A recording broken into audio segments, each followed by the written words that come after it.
La mesa de lunes de este 2026 y ya están con nosotros Luis Fernando Gámez del Partido Verde. Bienvenido. Erika, muy buenos días. Feliz año a todo el auditorio y aquí estamos con fuerzas renovadas. Gracias. Enrique Daud del Partido de Acción Nacional. Bienvenido. Buen día, Erika. Gracias por la invitación y que todo el auditorio pase un feliz año 2026. Ernesto Barajas de Morena. Bienvenido. Gracias, Erika. Buen día a todos los que nos escuchan. Excelente inicio de año 2026 a todos. Oigan, esta mañana, por supuesto, tenemos que estar hablando y analizando lo que sucedió en Venezuela, la situación y este operativo de Estados Unidos. Pero justamente esta mañana la presidenta de México ha abierto la mañanera hablando del tema y mostrando un posicionamiento por parte de México. Me llama la atención varias cuestiones, pero si les parece, vamos a ver qué fue y escuchar qué fue lo que dijo esta mañana la presidenta. Esta violencia que se vive en nuestro país tiene entre sus causas la entrada ilegal de armas de alto poder desde Estados Unidos hacia México, así como el grave problema del consumo de drogas en el país vecino. De igual forma, hemos señalado que debe combatirse con firmeza a los grupos que distribuyen droga y lavan dinero, tanto en México como en los Estados Unidos. Como lo he expresado en conversaciones con el presidente Trump, la atención a las causas también es fundamental. Hemos incluso coincidido en que los valores, el apoyo familiar, la educación y la comunicación masiva son herramientas indispensables para evitar el consumo de drogas. Finalmente, es necesario reafirmar que en México manda el pueblo y que somos un país libre, independiente y soberano. Cooperación sí, subordinación e intervención no. Esta es la posición que queríamos hacer de su conocimiento. Y es que después del operativo de Estados Unidos en Venezuela, en medio del cual se llevan detenido al presidente venezolano Nicolás Maduro y a su esposa, Donald Trump, presidente de Estados Unidos, ha insistido en poner en la discusión, en el debate, a México, diciendo que operativos como este podrían llevarse a cabo para contrarrestar a los grupos del narcotráfico. Incluso, sí vale la pena decirlo, hizo una diferenciación al operativo en contra del presidente Nicolás Maduro, porque en el caso de la presidenta de México dijo, ella es una mujer respetable. Sin embargo, México está dominado por los grupos delictivos. Ernesto Barajas, ¿qué lectura le das a todo lo que está sucediendo? Bienvenido. Para empezar, un inicio de año bastante movido, interesante. Yo creo que el tema surgió rápido, no era algo que causara sorpresa desde hace ya muchos meses. Al parecer agosto, septiembre, ya por ahí el tema de la relación entre Venezuela y Estados Unidos ya estaba muy tenso. Recordemos que, bueno, hay dos temas importantes a diferenciar, ¿verdad? Uno es que directamente el gobierno de los Estados Unidos acusa a Nicolás Maduro de narcotráfico, de terrorismo, pero también de una serie de situaciones ya continuadas de tiempo en el tema de la distribución y la introducción de drogas a Estados Unidos.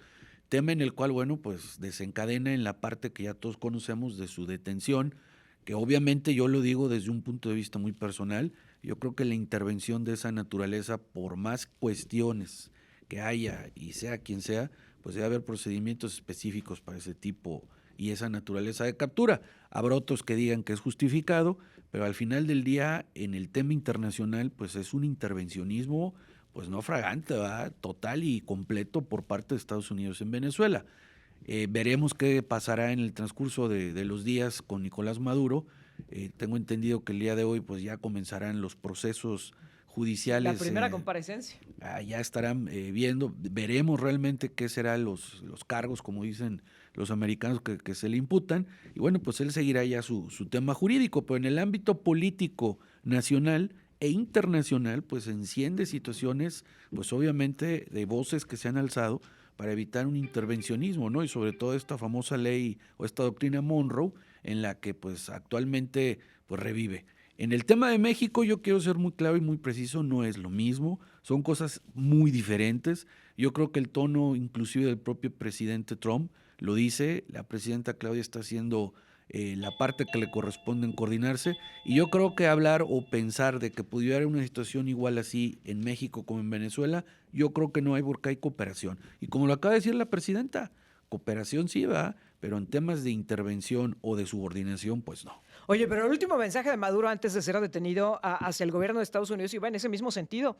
Lo presentamos esta misma mañana, donde les decía, a ver, nosotros estamos dispuestos a colaborar, vamos diseñando una estrategia conjunta en contra del crimen y con mucho gusto le entramos. A los 2 días va por él el gobierno de Estados Unidos. Luis Fernando Gámez, ¿qué lectura le das a este mensaje de la presidenta? Bien, buenos días, Erika, nuevamente, y saludo a tu auditorio. Bien, pues señalar que me parece que es una posición acertada de la presidenta, adelantarse a fijar posicionamiento y, por supuesto, a establecer las reglas claras, ¿no? Ir poniendo las cartas sobre la mesa, ¿no? Ir poniendo las cartas sobre la mesa, porque además México tiene doctrina en cuestión de derecho internacional.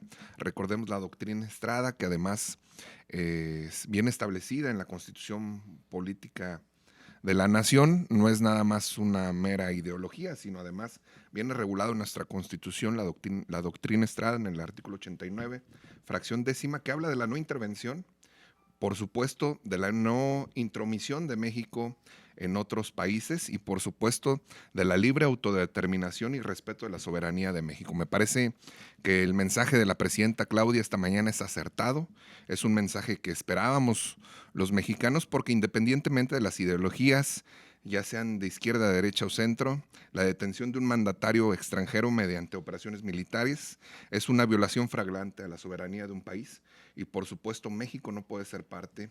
Hablo estrictamente apegado a derecho, México no puede ser parte de esta propuesta, ¿no? Y creo que se adelanta esta mañana la presidenta Claudia y, bueno, pues hoy nos manda una respuesta que estábamos esperando. Habrá otras aristas, Erika, porque hay en este tema múltiples aristas, desde la ideología política, el proceso de derechos humanos que se vivía en Venezuela, por supuesto, la suspicacia también, porque yo escuchaba a algunos opinadores el día de ayer señalar algo con lo que yo concuerdo, pues que es difícil que hayan vencido la cortina de hierro que tenía el chavismo. Se trasladaron los americanos durante más de 3 horas en el espacio aéreo, bombardeando, atacando, y nunca recibió mensaje el presidente Maduro. Sin hablar de la ubicación de Nicolás Maduro, que había estado cambiando en los últimos días, porque efectivamente, como decía Ernesto Barajas, pues ya lo veía venir, ¿no? Y tenía un operativo, se supone, muy exhaustivo en materia de seguridad, que incluía el cambio de sede, es decir, no estaba en el mismo lugar de manera permanente, sino que se iba cambiando su ubicación y no así logran dar con él. Enrique Daud, sin embargo, la presidenta esta mañana también suma un tema a la agenda, ¿no? Porque no nada más es un marcar el límite de México, sino decir, el problema del narcotráfico también es tuyo, Estados Unidos. Escuchábamos cuando le dice, las armas vienen de Estados Unidos, el consumo está en Estados Unidos. ¿Qué lectura le das? Bueno, respecto, sobre todo específicamente el tema de las armas, hay que recordar, sí es muy sencillo para cualquier ciudadano americano ir a cualquier armería, incluso tiendas, y comprar armas de fuego. Las compran, pero ¿cómo entran a México? ¿Cómo las dejan pasar? Ese es tema de las aduanas de México. Quien las deja pasar son los aduaneros mexicanos. Pero las aduanas están en manos de las Fuerzas Armadas. Por eso, entonces, ¿quiénes son los que están coludidos? Somos los mismos mexicanos. O sea, no han puesto orden. O sea, Estados Unidos las vende allá, pero ¿cómo pasan a México? Pasan a través de las aduanas mexicanas y no le han puesto orden a este tema. Por eso pasan las armas. O sea, nos lo quieren vender de otra manera. Ahora, el tema sí es preocupante el tema de Venezuela. Yo quiero recordar el premio Nobel, sobre todo ese discurso importante que dio la hija de Corina Machado. Un pequeño resumen que lo teníamos aquí en un día en un tema y no lo pudimos ver. La destrucción deliberada y sistemática de las instituciones, el sometimiento de los jueces, los programas sociales como herramientas para lograr obediencia ciudadana, la mentira impuesta como un idioma oficial. El poder es una mafia, no es una política. Un régimen depredador sostenido por el miedo y la ruina de su propio pueblo. El pueblo venezolano vive con violencia, represión, odio y terror. Censura de la prensa y persigue a la disidencia. La riqueza petrolera no se usa para liberar, sino para someter. Corrupción de las Fuerzas Armadas. El régimen se propuso dividirnos por nuestras ideas, por raza, por origen y por la forma de vida. Quisieron que los venezolanos desconfiáramos unos de los otros, que nos calláramos, que nos viéramos como enemigos, nos asfixiaron, nos encarcelaron, nos mataron y nos empujaron al exilio. Si ustedes escuchan cada uno de estos temas, que es un pequeño resumen de lo que dijo la hija de Corina Machado, pues parece ser una copia de lo que está pasando en México en este momento. Parece ser la escuela de la Cuarta Transformación o del cártel de Morena en México. Por eso creo que sí están preocupados esas declaraciones de López Obrador en defender al chavismo, en defender a Maduro.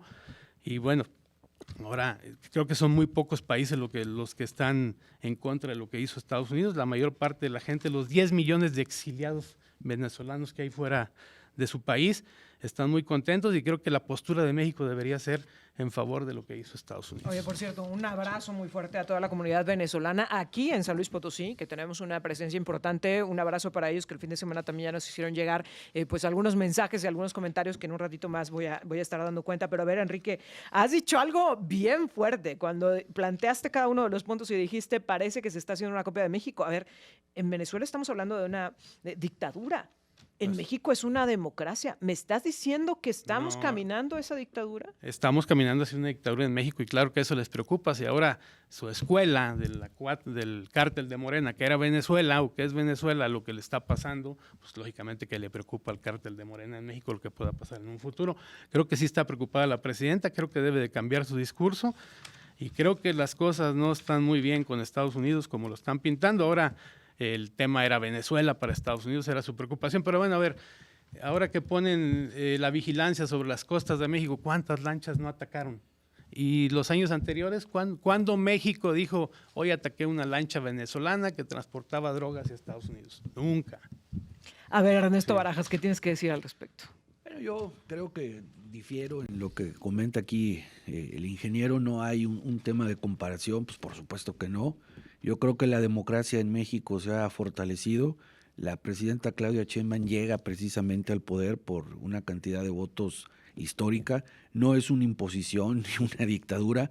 Yo creo que el que se privilegie algunos temas de transformación y se deje elementos, sobre todo que esta visión de intervencionismo y de apoyo a los Estados Unidos para que llegara a México, yo creo que eso no es el contexto.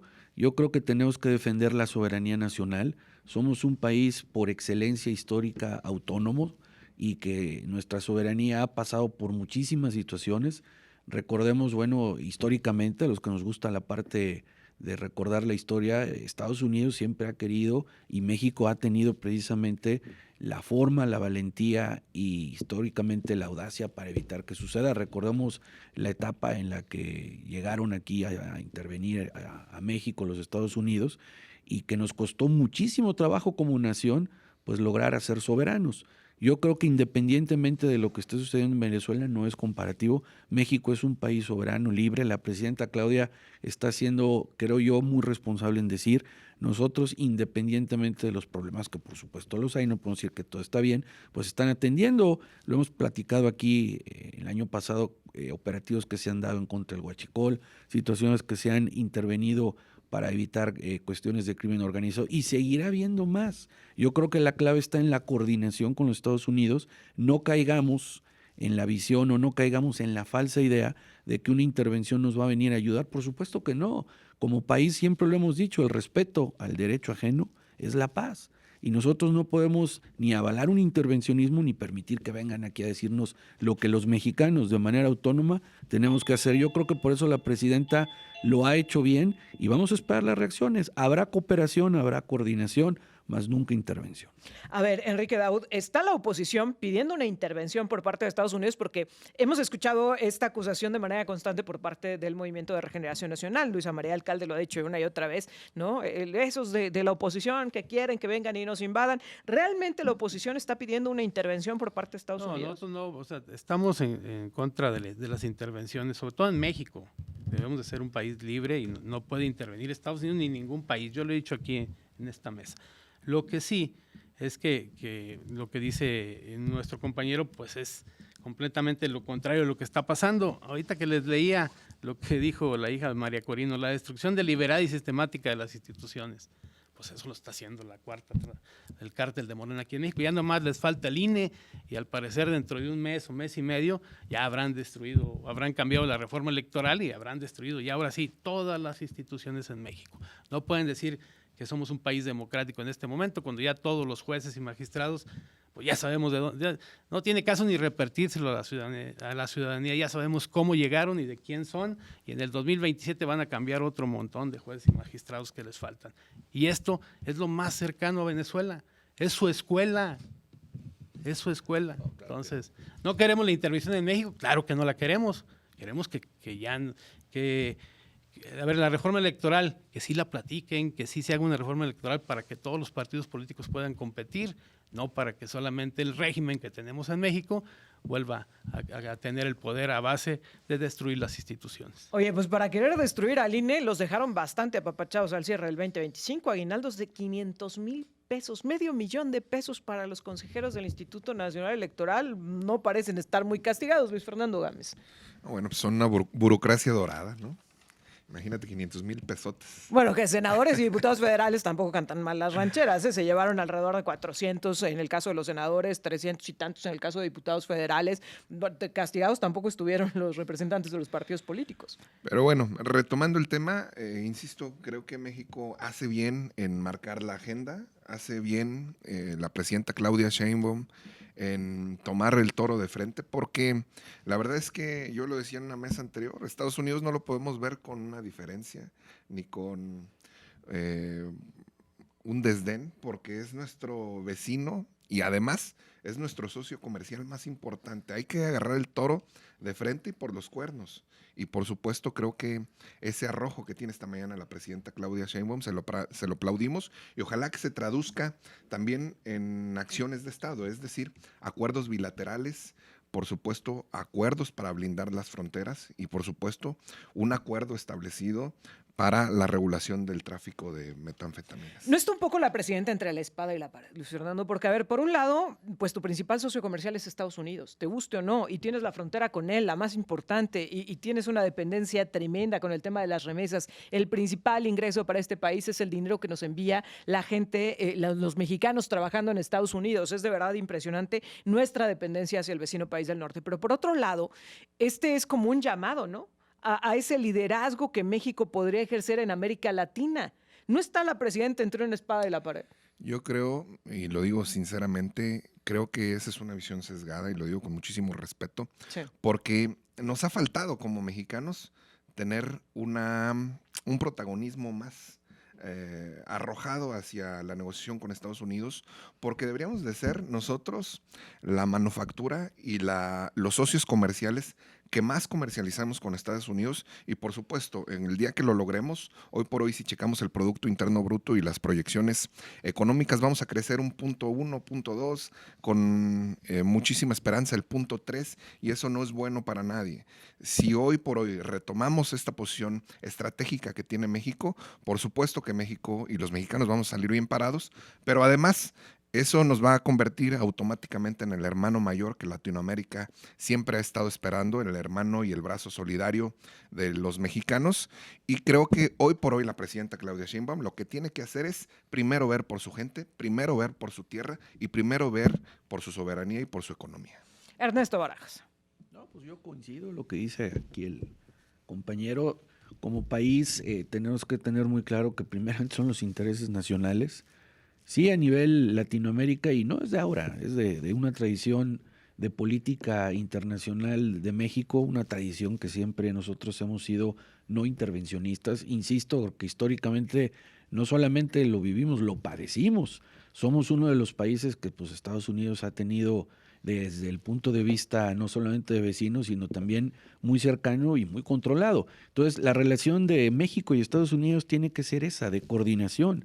Y yo creo que la presidenta Claudia hace lo correcto en decir, pues oye, no podemos permitir, no podemos aplaudir que intervengas, que invadas, que independientemente del contexto, de la parte de la democracia venezolana, pues no podemos nosotros como país salir y decir eso está bien, porque pues qué frena que al rato no pase con Colombia, que no pase con Chile, que ya no pase advirtió con... Estados Unidos, que tienen la mira Claro, por lo claro. pronto a Cuba y otras 2, 3 naciones. Pero a ver, Ernesto, Eso cuando dices no lo podemos permitir. México tiene una política de no intervenir, es que de pronto parece que no intervenía en algunos casos y en otros sí. En el caso de Venezuela, donde muchas naciones se negaron a reconocer el triunfo de Nicolás Maduro porque no fue capaz de presentar la evidencia de ese triunfo electoral que él dice, México sí lo reconoce, sí reconoce su triunfo, pero eso en no es condiciones intervenir, ¿verdad? de otras naciones decide no pronunciarse. Ucrania le ha pedido hasta el cansancio a México que tome una postura, que haga una condena a los asesinatos, que por lo menos diga algo. Y México ha dicho, nosotros no intervenimos, nada no, que decir. No intervención, digo, el tema de las El elecciones... Nobel de la Paz a Corina Machado y la presidenta dicen nada que decir. Pues no intervengamos. Digo, al final yo creo que esa es no una situación en la que no esté o se salga de la tangente, sino que precisamente por eso es lo importante, la autodeterminación de los pueblos. Yo creo que el que se reconozca o no una elección pues es muy diferente a intervenir y decir No como es Estados darle Unidos, el ¿verdad? respaldo a Nicolás Maduro. No, en más una que- elección no en es donde un- muchas no es- naciones dijeron, no creo "Mira, que hasta no ver, no creer". No es dar un respaldo. Yo creo que en algún momento es apostar que siempre la solución a los conflictos debe ser la comunicación, debe ser el diálogo, debe de ser la democracia, es la vía por la cual tenemos que transitar. Y hoy, pues la presidenta lo está dejando en claro, pues no podemos permitir ni tampoco avalar temas de intervencionismo. Aparte, no es un intervencionismo común. Hay que decirlo como es, hubo muertos, se perdieron vidas, es una invasión, es una falta a la soberanía de ese país por una situación que justifican los americanos diciendo que por un tema de narcoterrorismo. Hay instancias, hay mecanismos, hay derecho internacional para este tipo de situaciones. Estamos ante un reacomodo geopolítico y ante un reacomodo de la visión de América Latina hacia Estados Unidos. Y eso es importante y hay que decirlo, México debe de levantar la mano y autodeterminar que en algún momento, pues no en algún momento, no siempre, no vamos a permitir que haya un tema de intervencionismo y mucho menos que violenta nuestra soberanía nacional. Tengo que hacer una pausa, pero regresamos. Ya sé que Enrique Daud quiere hacer uso de la palabra, pero también para platicar del tren interoceánico y este descarrilamiento. Al inicio de este espacio platicamos justamente con periodistas que han estado documentando este tema y que han estado dejando en evidencia cada cosa que tendremos que analizar en esta mesa. Enseguida volvemos. Pues sí, ya estamos de regreso y lo que pasó en la pausa es que nos salió el niño en la rosca. Enrique Daud, pues nos va a tocar ponernos de acuerdo para los tamales. Gracias, Luis Fernando Gámez, por compartirnos la rosca. Muchas gracias. Ernesto Barajas, bueno. No, bueno, pues no me tocaba. No. Aplicó la olímpica. De al lado de donde salió el niño, dijo, yo de aquí a la segura. No nos tocaba. Para no quedar a deber. Oye, pero a ver, Enrique Daud, nos habíamos quedado antes de la pausa. Tú querías cerrar con el tema de lo de Venezuela y Estados Unidos. Sí, bueno, nada más recordarle, Ernesto, sobre la soberanía, ¿verdad? No sabemos exactamente qué fue lo que pasó con el Mayo Zambada, que lo sacaron de Sinaloa. No sabemos si vinieron fuerzas federales de Estados Unidos o se lo llevaron secuestrado los chapitos, pero al final de cuentas él salió de México. Cuando aterriza en Estados Unidos ya aterriza con agentes de la DEA. Entonces, pues no, el gobierno mexicano, con toda su inteligencia que tiene a su disposición, no pudo saber cómo salió ese vuelo de Sinaloa con el Mayo Zambada arriba, y si efectivamente cayeron aquí agentes de la DEA de Estados Unidos, pues no al mismo nivel, pero es el mismo tema que pasó con Maduro en Venezuela. Oigan, yo nada más quiero cerrar este tema Sí. Con mucho respeto para la comunidad venezolana, porque ayer me hacía llegar un comentario bastante extenso, una mujer que me decía 12 años fuera de Venezuela y decía no por gusto, sino por supervivencia, y que coincidía además con muchos de los videos que seguramente todos vimos en los medios de comunicación y en las redes sociales, donde mientras mexicanos se manifestaban en las embajadas de Estados Unidos reclamando que por qué había intervenido el gobierno de Estados Unidos en Venezuela, los venezolanos los increpaban y les decían no saben de lo que están hablando. Yo creo que es muy sencillo a la distancia hablar de lo que sucede en un país, pero muy complejo entender lo que ese pueblo ha tenido que vivir durante tantos años, ¿no? Y algo que me decía esta persona que me escribía, me planteaba y me decía, no estamos agradecidos con la intervención de Estados Unidos, estamos agradecidos con la caída de un dictador. Y él decía, la violación a los derechos, a las garantías individuales, la falta de oportunidades, el hambre que se vive en esa nación, después de haber sido tan rica, eso es lo que más más duele. Y eso es lo que hoy el pueblo, pues que salía a celebrar o que salía a decir, bueno, pues al menos cayó Maduro, es lo que enaltecía, ¿no? Pero también me decía, ¿y qué sigue? Porque si vamos a pasar de un dictador a otro, esto no va a cambiar, esto no va a servir de nada. ¿Qué sigue para Venezuela? Y ella decía que esperaba, y me recordaba, guardadas las proporciones, un poco al discurso de Zelensky cuando pedía el posicionamiento del resto de las naciones del mundo, porque me decía, ¿qué quiere Venezuela?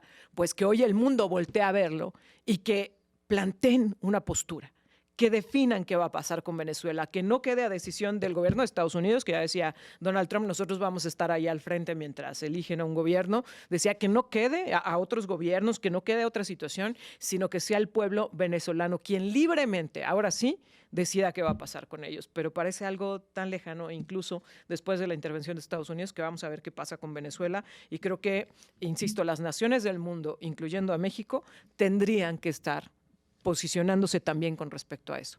¿Qué va a pasar con la gente de Venezuela? Por cierto, México, uno de los grandes receptores de la migración venezolana, de los desplazados venezolanos. Pero hablemos del tren interoceánico, que es otro de los grandes temas al arranque de este 26.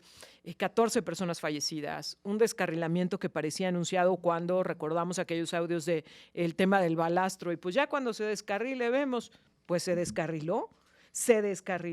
Enrique Daud. En Acción Nacional lamentamos profundamente la tragedia del tren interoceánico y expresamos nuestras condolencias a las víctimas y a sus familiares. Viajaban 250 personas, 139 fuera de peligro, 98 lesionados, 33 que estuvieron internados, al día de hoy no tengo el dato cuántos aún siguen, y la cifra terminó en 14 fallecidos. Esto no es un accidente aislado, es producto de la negligencia del cártel de Morena. Se les cayó el metro en la Ciudad de México, se descarriló el Tren Maya y ahora el tren interoceánico. Son obras del cártel de Morena que se inauguran con prisas, propaganda y discursos, pero sin seguridad que la gente merece. ¿Qué pasó? Primero, el hijo de Andrés Manuel López Obrador era el supervisor de la obra, aunque la Marina, la Secretaría de Marina fue la encargada de construir este tren interoceánico. El hijo de Andrés Manuel era el supervisor. Decir que era una obra muy buena porque la quiso hacer Porfirio Díaz hace 120, 130 años, funcionó, pero cuando entró el Canal de Panamá se vino abajo y luego vino la Revolución Mexicana y lo utilizaron ya para fines ahí de la Revolución, para armas, para transportar tropas, y ahí decayó este tren interoceánico. Pero hubo omisiones en la construcción, falta de mantenimiento, equipo ferroviario con década de antigüedad, reciclado del Tren Maya, servicio de pasajeros operaba con convoyes reciclados y máquinas obsoletas. Traían máquinas británicas fabricadas entre 1976 y 1982, 50 años de antigüedad de estas máquinas que trajeron de Inglaterra. La Secretaría de Marina recicló 2 trenes alemanes que pertenecieron al fracasado tren turístico Puebla-Cholula, mientras que para el Tren Maya se invirtieron 42.500 millones en 42 trenes y el actual gobierno otros 25.000 millones en 42 convoys. El tren interoceánico inició su servicio con material cuya vida útil ya había expirado y en la zona del accidente existían durmientes de madera viejos. ¿A qué se refieren con esto? La gente que en los municipios, a lo mejor aquí en San Luis o en los municipios del interior como Cerritos, Tamazopo, Cárdenas, Valles, Ébano, la vía que va sobre todo hacia Tampico, puedes ver que el durmiente es el que va abajo del riel, generalmente eran de madera, los viejos, entonces los estuvieron cambiando y ahora son de cemento, algún cemento muy especial para soportar todo este peso, y la grava que le da estabilidad a la vía, que le da esa flexibilidad para que pueda.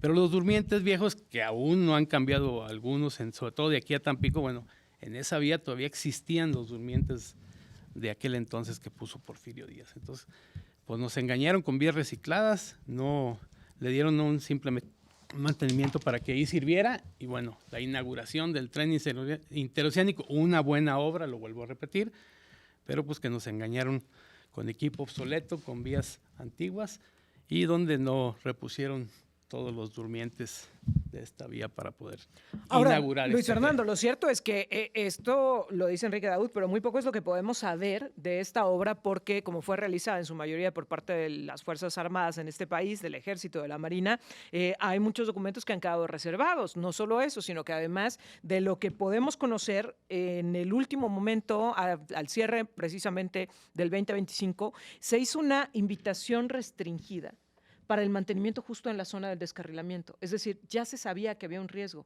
pero no se frenaron operaciones. ¿Hacia dónde tienen que ir las investigaciones hoy día?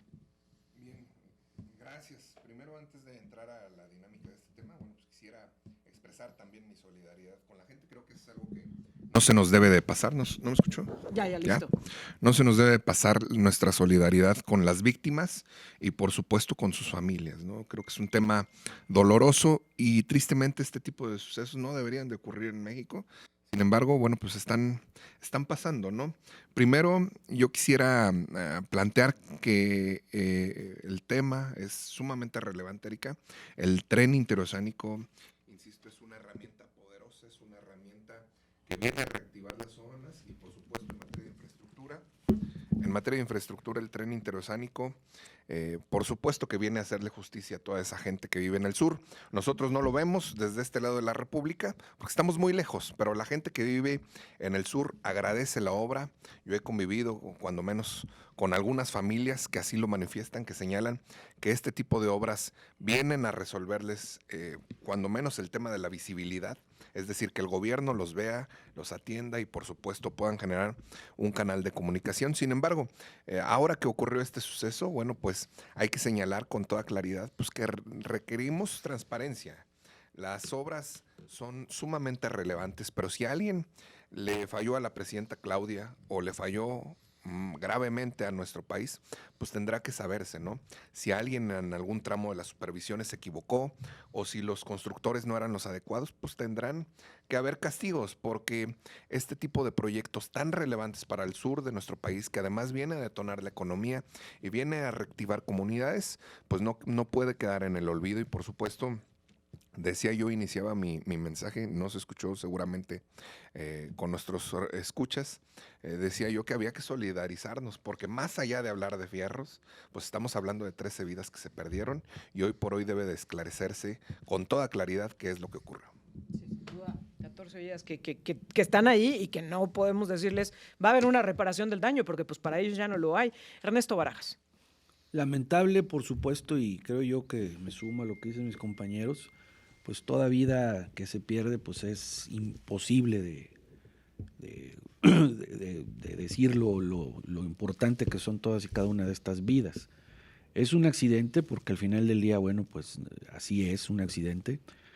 Quiero decir, y lo ha expresado la presidenta, que inclusive fue directamente al lugar de los hechos a ver cómo estaban estas víctimas y estas personas que se lesionaron. La investigación ya está tomando cauces, ya inclusive la FGR está revisando la propia caja negra o los aparatos que venían dentro del tren y como bien lo señalan mis compañeros, no es un tema que no vaya a quedar impune. Yo creo que la presidenta y lo dijo bien, directo y sin mayor miramiento, caiga quien caiga, ¿va? Entonces yo creo que aquí sí hay que investigar quiénes fueron los responsables, pero también tenemos que entender y no descontextualizar que un accidente en algún momento, pues es eso, un accidente lamentable, por supuesto, que se perdieron vidas, pero tenemos que esperar a que las investigaciones aclaren específicamente el motivo de qué fue lo que sucedió. Puede haber sido una negligencia del propio conductor, pudieron haber sido 1000 situaciones.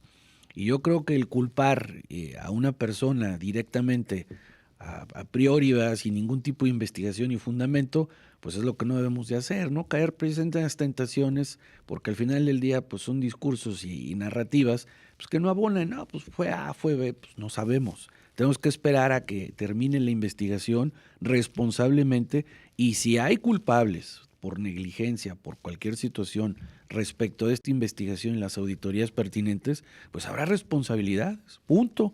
Pero de eso a generar otro tipo de discursos o de visiones que son totalmente erróneas, pues yo creo que no va por ahí.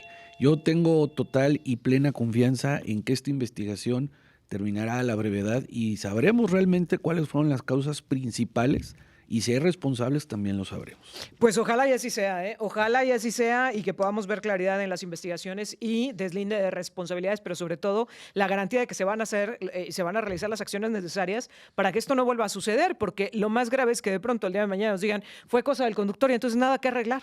Nada que arreglar y el riesgo de que esto vuelva a suceder. Pero nos dice la Protección Civil, las reglas fundamentales. Saludos, Oscar Mendoza, que ya nos hizo aprendernos estas reglas hasta el cansancio, porque siempre nos lo repite, es no dejar en manos de la vulnerabilidad de la mano humana la mayor responsabilidad, sino garantizar que se reduzcan todos los riesgos para evitar entonces que se pueda dar un accidente de este tipo. Pero bueno, pues ahí está esta situación. Nos está alcanzando el tiempo, sin embargo, Luis Fernando, no quiero dejarte ir sin preguntarte, a ver, se difunde esta información por parte del Instituto Nacional Electoral de que hay por lo menos 3 casos que se han detectado en San Luis Potosí de filiaciones, le llaman fantasmas, ¿no? De manera popular al Partido Verde Ecologista en San Luis Potosí. ¿A qué se refiere? Personas que abiertamente dicen yo no me afilié a ese partido, pero que aparecen ahí en la lista de quienes se han afiliado a ese instituto político. ¿Qué pasó, Luis Fernando? Bien, pues ese es un tema sumamente relevante, también te lo agradezco que lo traigas a la mesa. Bueno, señalar que el Partido Verde tiene una multa por 181,000 pesos impuesta por el INE, derivado, bueno, pues de lo que acabas de señalar. No escuché nuevamente. Perdón, es que algo pasó. Ok, hay una multa, decía yo, que tiene el Partido Verde por 181,000 pesos. Es una multa impuesta por el Instituto Nacional Electoral. Es una multa que además pues, le ha pasado a todos los partidos. ¿Qué ocurre? Pues la verdad es que nosotros hemos hecho un trabajo, sobre todo el año pasado, que además es un trabajo que hay que celebrar y que habrá que platicar en otro día que nos permitas hablar de esto. Tenemos hoy por hoy 600,000 afiliados, Erika. Y lo que ocurre cada que hay procesos electorales es que, bueno, pues a algunos ciudadanos se les ofrece por parte de los diferentes partidos que compiten en la elección, bueno, la posibilidad de participar, de emplearse, en el proceso electoral de manera temporal. Y bueno, pues en muchos de los casos lo que les piden es su afiliación. Y esto es lo que nos ha ocurrido. Tenemos un universo de 600,000 afiliados. Son 2 o 3 casos los que acabas de señalar. Me parece que son una muestra muy mínima para el volumen de afiliación que nosotros tenemos. Sin embargo, este es un proyecto sumamente importante para el partido. Debemos de hacernos una autoevaluación y, por supuesto, exigirnos procesos más transparentes, más rigurosos y también exigírselos a la autoridad, porque la verdad es que la autoridad no va acompañando los procesos. Hoy por hoy yo podría afiliarme y el día de mañana, bueno, pues el INE requerirá tener la información al día para poder estar tanto los partidos como la autoridad electoral en el mismo carril y por supuesto que este tipo de circunstancias no vuelvan a pasar o se vayan disminuyendo. Pero insisto, este tipo de circunstancias le ha ocurrido a todos los partidos, desde Morena hasta el PAN. ¿Es cierto? ¿Le pasa a todos los partidos políticos? Yo en este tema, bueno, pues desconozco los procesos individuales o los procesos internos de los institutos políticos en su afiliación. Yo lo que sí te puedo comentar al auditorio es que en Morena, sí el proceso es un proceso bastante metódico, donde no es solamente un tema de llenar un formato, sino que tiene que haber inclusive pruebas biométricas, tiene que haber espera para revisar que efectivamente haya causado alta. O sea, vaya, en el movimiento hay no solamente un tema de decir me voy a afiliar, firmo y se acabó. No, sí tiene que haber certeza precisamente para evitar este tipo de situaciones. Hay no solamente un tema en el que se le revisa al nuevo afiliado, sino que también se da vista por cualquier situación que pudiera pasar precisamente para evitar este tipo de situaciones ante el INE. Entonces yo creo que cada partido político debe de ser responsable de cómo afilia, a quién afilia y cuáles son sus mecanismos de afiliación. Te puedo decir que aquí no hemos tenido mayor problema porque pues va corroborado en muchísimas circunstancias, con firma, con foto, con huellas. Ya si alguien dice, oye, pues es que yo no quería, pues sería difícil que se diera porque pues obviamente hay las manifestaciones expresas de conformidad en todos los sentidos. Lo que sí preocupa obviamente, y hay que ponerlo aquí, hay que comentarlo, que en algún momento pues si hay alguna queja o alguna situación ante el INE, pues obviamente el INE, como ya lo hizo, tendría que actuar. Pero entonces sí, lo importante aquí con Cateno, pues sería esperar a que vengan los principios, o más bien las reformas electorales y ver cómo van a ser precisamente estas normas de los partidos internos, pues para evitar que siga sucediendo este tipo de circunstancias. Yo creo que eso va a ser importante, que los partidos políticos pues actualicen y blinden sus procesos para que después no venga la ciudadanía a decir, oye, pues es que yo no quería afiliarme a tal partido y pues ahora resulta que estoy afiliado. Entonces yo creo que es importante que se blinden los procesos de manera en que ya no vuelvan a suceder este tipo de incidencias. Estoy sobre el tiempo, ya nos hemos excedido muchísimo, pero Enrique Daud, a ver, ¿con qué cerramos? Sí, bueno, comentarte que efectivamente cada partido tiene su forma diferente de afiliar, e incluso cuando hay duplicidad, por ejemplo, si tú estuvieras afiliada al PAN y a Morena, le va a llegar un oficio a Morena y al PAN para que te indiquen a cuál partido tú quieres pertenecer. Te tendrás que ir de uno, y si no, te borrarán del más nuevo, te dejarán en el más antiguo. Así es el proceso.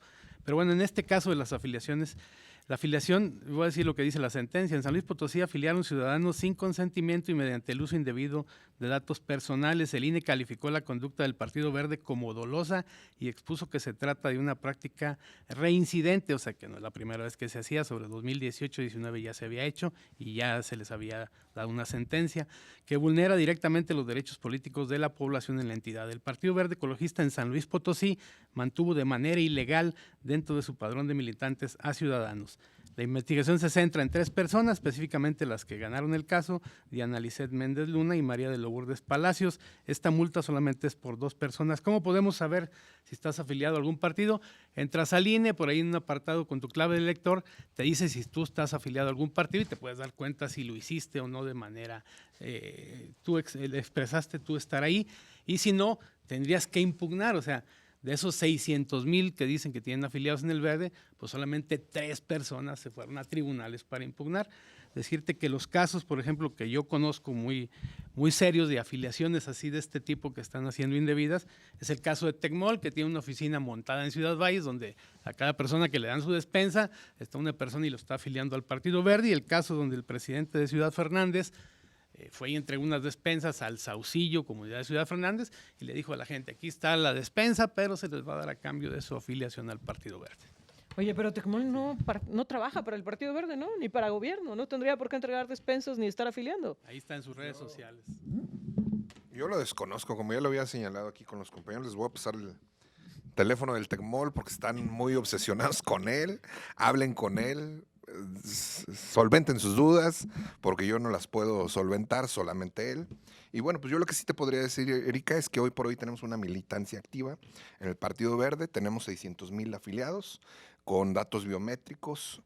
Por supuesto, no estamos exentos de que ocurran este tipo de circunstancias, pero nosotros preferimos tener una militancia activa que padrones vacíos de partidos que están a punto de su liquidación.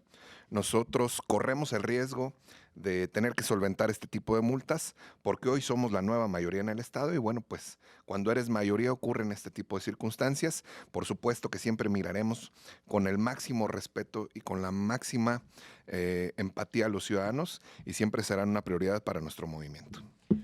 Bueno, pues veremos, porque se viene un año interesante que es el 2027. Este 2026 seguramente van a estar con la gran tentación los partidos políticos de crecer sus padrones. Ojalá y lo hagan de manera responsable. Les agradezco mucho que hayan estado con nosotros. Luis Fernando Gámez, muchas gracias. Además, muchas gracias por la rosca. Gracias. Enrique Daud, muchas gracias. Gracias, Erika, por la invitación. Gracias, Luis Fernando, por la rosca. Muy rica.